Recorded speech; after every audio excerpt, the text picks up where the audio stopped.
Can you please confirm if you are the same Roland Eslabon Espinosa, aka Kerwin? Kayo po ba ito? Opo, yes po, Your Honor. And do you confirm the truthfulness of the contents of this affidavit? Opo, Your Honor. Hindi po ba kayo tinakot, binayaran, pinakiusapan, pinangakuan para gawin ang salaysay na ito?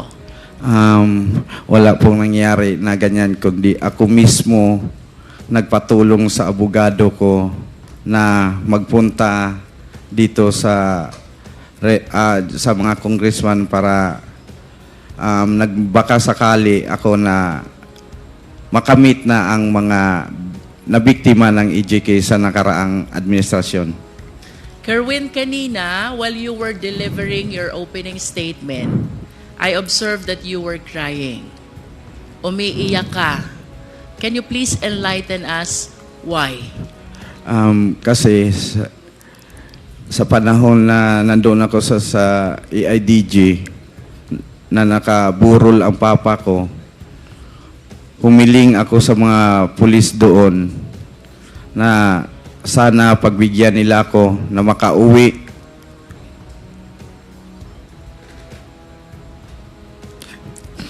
Na makadalaw man lang at makita ang papa ko na nakaburol sa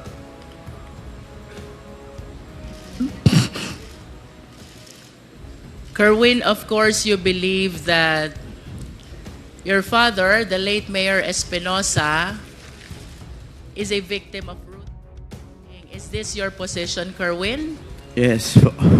Pero alin ba yung mas nakakaiyak? Yung pagkamatay ni Mayor Espinosa o yung hindi kanila pinayagan na madalaw ang burol niya? Pareho po yung dalawa na hindi ako pinayagan na makauwi sa lugar namin para makita sa kahuli-hulihan na panahon ang daddy ko. Kerwin, prior to the death of Mayor Espinosa on November 5, 2016, he was the mayor of Albuera, Leyte. You confirm? Yes po. Pang-ilang taon po ba niya na mayor ng Albuera during that time? First time pa po niya na maging mayor po ng Albuera, Leyte. So 2016 is supposed to be his first term as mayor. Yes po. Ano po ang ginagawa ni Mayor Espinosa bago siya naging mayor noong 2016? Ang mga ginagawa po niya ay tumutulong sa mga tao doon sa lugar namin o sa lungsod ng Albuera ng mga kunting mamigay siya ng mga bigas, yung may mga problema kahit personal, yung mga asawa, ayusin niya at madali siyang lapitan ng mga tao doon. Kaya binoto siya na maging mayor. Pwede mo ba kaming kwentuhan, Kerwin? Ano ang pagkatao ni Mayor Espinosa as he is known by the people of Albuera, Leyte? Yung papa ko po, mabait. Mabait na tao. Mahirap na kung elaborate ko pa kung anong klaseng tao siya. So siguro sa nakita kong kakayahan ng Quadcom o sa mga congressmen, pwede naman sila magpadala ng tao doon sa lugar namin at itanong kung anong klase o anong unsay pagkatao sa akong papa. Lisod, mahirap kasi na ako magsalita na ganito kasi sarili ko yon, ama. Mas mabuti na malaman nyo based doon sa mga tao sa Albuera. I understand, Kerwin. You also stated in your sinumpaang salaysay, habang nasa Malaysia ka, papuntang Abu Dhabi, you learned that the late Mayor Espinosa is included in the narco list. Oh, yun po. Nalaman ko na lang na nasali siya sa listahan ng presidente na narco list. Paano at kanino nyo po nalaman na kasama pa lang inyong ama sa narco list? Sa panahon na yon, may kaibigan ako na si Buntuyan, taga Cebu. Si IDG din yun, si Sir Delpin Buntuyan. Siya ang nagsabi sa akin na amigo, ang imong papa na appeal sa narcolis ni Presidente. Was there ever a time, Kerwin, that you validated or you verified the truthfulness of the fact that your father is included in the narco list? Na ano ko na yun, na positive na talaga, na naniwala ko. Kasi sa TV at sinabi ni Pangulong Duterte na kasama ang papa ko sa listahan ng mga narcolis. You are saying, Kerwin, that Mayor Espinosa is one of those named by President Duterte as included in the narco list. Is that your statement, Kerwin? Yes po. And that is the reason why you conclude already that indeed your father is among those in the narco list. Yes, Tama ba? yes po. There are three important statements you made in your sinumpaang salaysay which really captured my attention. First, Kerwin, is the raid which happened in the house of your late father in August 2016. You mentioned in your affidavit were all planted, and you were certain because prior to the raid, there were women who cleaned up the entire house. Yes. Because they are apprehensive already that any time there will be a raid in the house. Yes po. Bago nangyari ang raid, yung mga women supporter ng daddy ko nandoon sa bahay. Kasi yung daddy ko doon na tumira sa munisipyo. Nagbabantay ang mga women supporter ni daddy sa bahay namin, ancestral house. Habang nandoon sila, lininisan nila yung bahay ni daddy. At yung sinabi, nandoon daw sa nakita sa cabinet, sila mismo nagtaka kung paano nakita na merong na bagay doon sa cabinet. Samantalang ang dami nilang naglinis na wala silang nakitang droga. Can you please confirm for the record, Kerwin, ano ang mga nakuha ng PNP operatives during the raid of August 2016 in the place of residence of the late mayor? Sabi daw nila, based on sa ilang report, nakakuha sila kanog 11 kilos dito sa ilalim ng cabinet at mga mga doon daw sa loob ng bahay ni mayor at may mga doon din nakuha sa loob ng bahay ni mayor. Kung isipin natin 11 kilos, hindi kaya yun nakita sa mga naglinis na mga women's? Ang dami nun. At ang mga ang ilagay kaya yun ni Mayor sa loob ng bahay na mga sumasabog na mga bagay at mga mahabang yun ang sabi nila na nakita daw nila doon sa loob.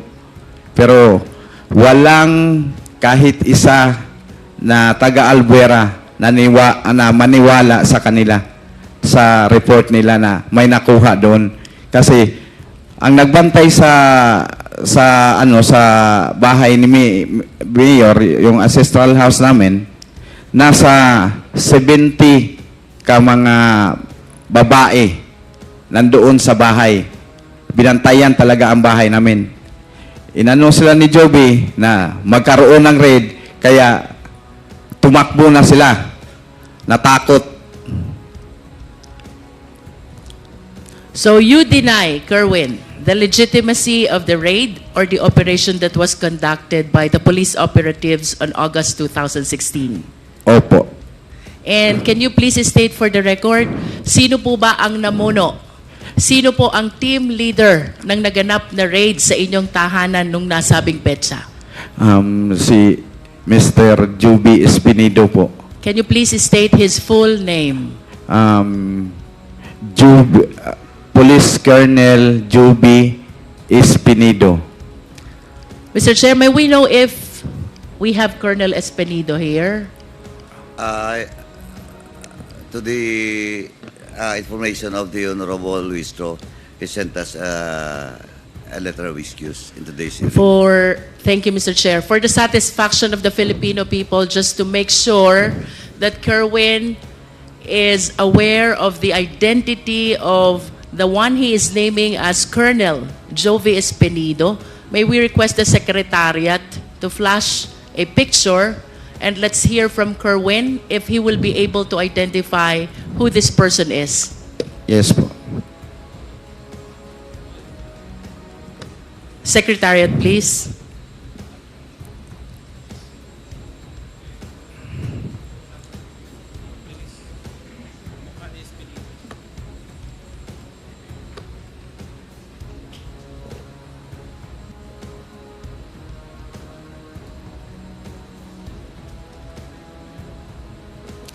While we are waiting for the picture, Mr. Chair, the second statement which captured the attention of this representation, Kerwin, is the raid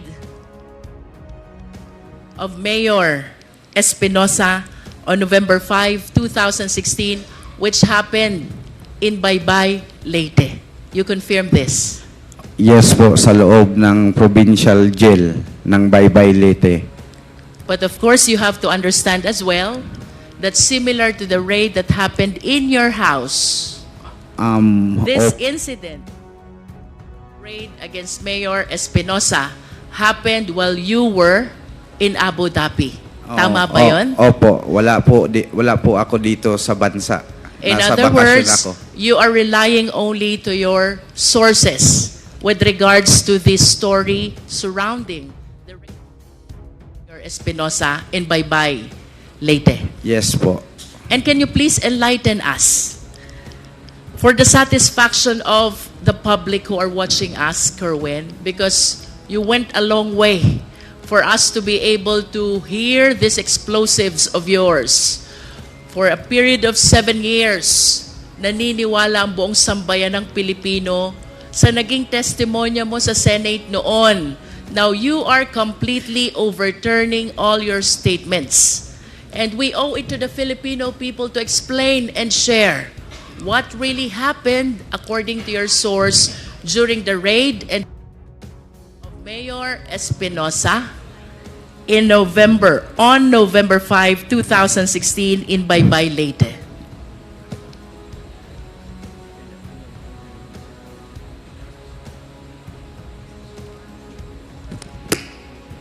Mas gusto ba niya Tagalog? Parang masirap siya sa Tagalog. Your Honor, pwede pong ulitin yung question Kayo niyo po ba, Kerwin, ay mas komportable sa English or sa Filipino? Mas sa Pilipino na lang tayo. Filipino. Para Kerwin, maintindihan. you mentioned, nabanggit mo sa iyong sinumpaang salaysay, bagaman ikaw ay nasa Abu Dhabi noon, ng iyong ama na noon ay nasa Baybay, Leyte Provincial Jail, ay ni-raid at ng mga operatiba ng pulis. Nasa Abu Dhabi ka noon at ikaw ay nagtiwala lamang sa testimonya ng mga taong naruroon sa insidente. Nevertheless, Kerwin, can you please share to the Filipino people, what do you believe? Ano yung pinaniniwalaan mong tunay na pangyayari sa loob ng Baybay, Leyte, kaugnay? Ama.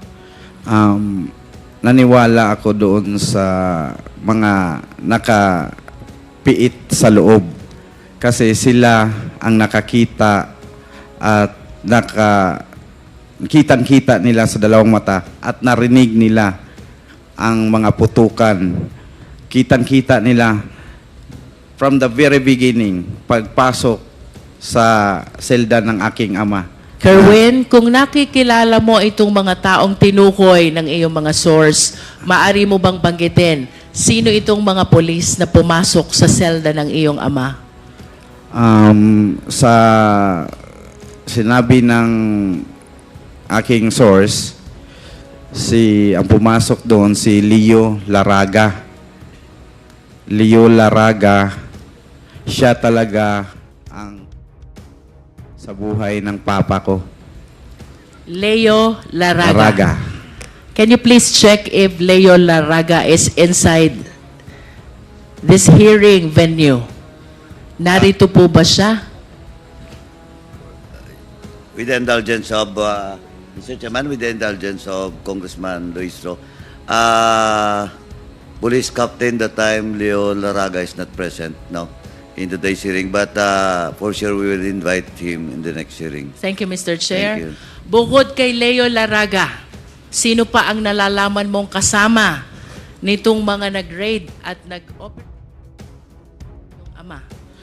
Si Colonel Marcos at si Sir Matera, kasi mga kaibigan ko sila. Kerwin, regarding Colonel Marcos and Colonel Matera, if they are present in this hall, can you kindly point at them? Ituro mo sila kung sila'y naririto sa bulwagang ito. Colonel Marcos and Colonel Matera. Yan. May we request the police officer raising his hand, to please identify himself for the record, Mr. Chair. Mr. Chair, Honorable Committee, I'm Police Colonel Marvin Marcos po. Thank you. How about Colonel Matera? Can you point at him?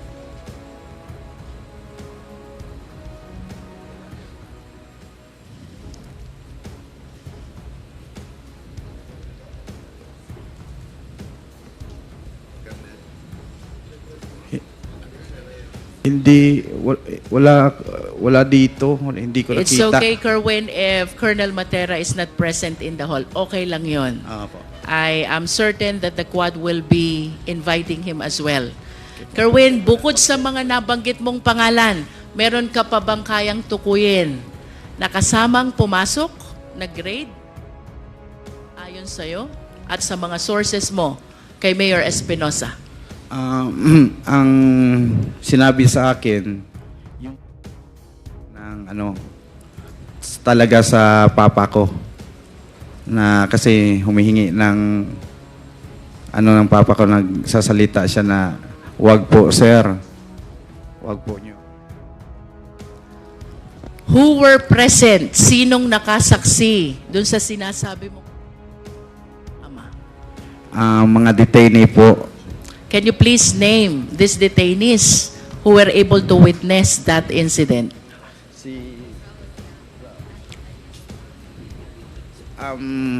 A certain Dondon na taga sa amin sa Albuera. At si Raul Yap na matay naman yun. Patay man si Raul Yap. At si Robin, a certain Robin, tatlo sila, pero yung isa, tatlo yung ng daddy ko, kasama niya sa selda, nag-a-assist sa kanya. Yung isa, patay na po. About the other one, is he still living? The other one? Opo, Your Honor. What is his name? A certain Dondon. A certain Don. And can you please share with us, ano ho ba yung nalalaman yung pangyayari dito sa pagkamatay ng inyong ama? Pumasok, and then what happened next? Ang una nilang ginawa daw, sabi sa aking source, pinapiwis the wall muna yung mga police. That a search warrant is being issued to search a confined place, much more a detention facility. That is for the record, Mr. Chair. Kerwin, I'm leading to my third question. November 16, 2016, through the coordination with the Interpol, iniuwi ka dito sa Pilipinas. Pagdating sa airport, you were arrested at sinalubong ka ni Senator Bato. Bato de la Rosa. Nakikilala mo ba si Senator Bato? Siyempre. Bakit mo siya kilala? Matapang yun. Puro sa TV ng draw.